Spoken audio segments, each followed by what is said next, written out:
Hey everyone, welcome to another installment of Harry Potter Theory. Today, we're going to be discussing the Weasley family and their family home, the Burrow. It looked as though it had once been a large stone pigpen, but extra rooms had been added here and there until it was several stories high and so crooked, it looked as though it were held up by magic, which Harry reminded himself it probably was.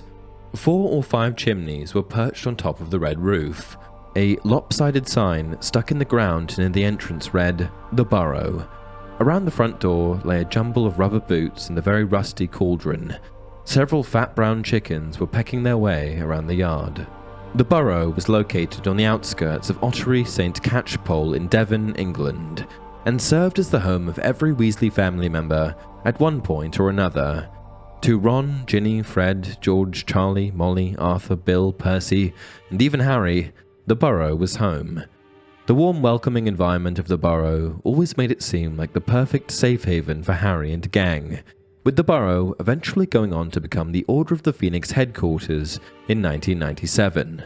But in the Half-Blood Prince film, the idealistic family home that is the Burrow met its tragic end.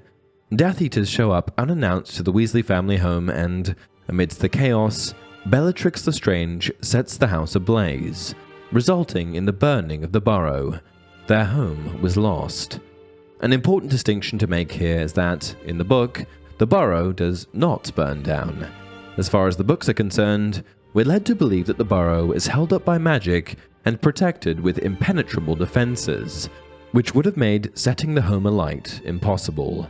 Yes, the Burrow in the films eventually gets repaired, but it's never really discussed, and it's almost as if we're meant to completely forget that the building burned down in the film prior.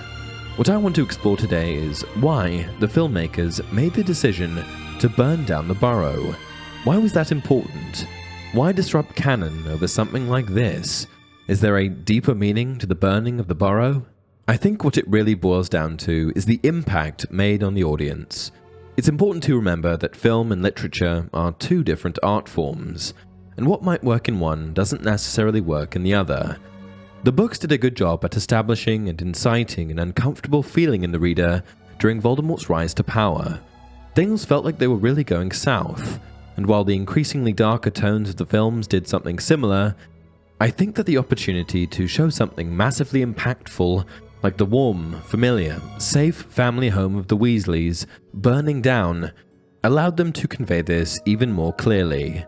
The Burrow was meant to be a safe haven, but suddenly, the rug is pulled out from underneath our feet, and it's painfully evident that nowhere is safe anymore. We're hit with the ominous realization that Voldemort's resurgence was very much real, and hitting very close to home. The burning of the Burrow was a tool used to shock the audience into these painful realizations, and honestly, I think that the scene worked for me. Usually, I'm not one to condone veering off of what's considered to be canon, but this was an opportunity to very clearly, visually express the dire state of what had happened to the wizarding world. And that's it for this video. Did you guys notice this difference? Did you ever wonder why?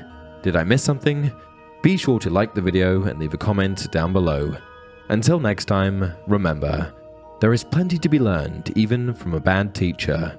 What not to do, how not to be.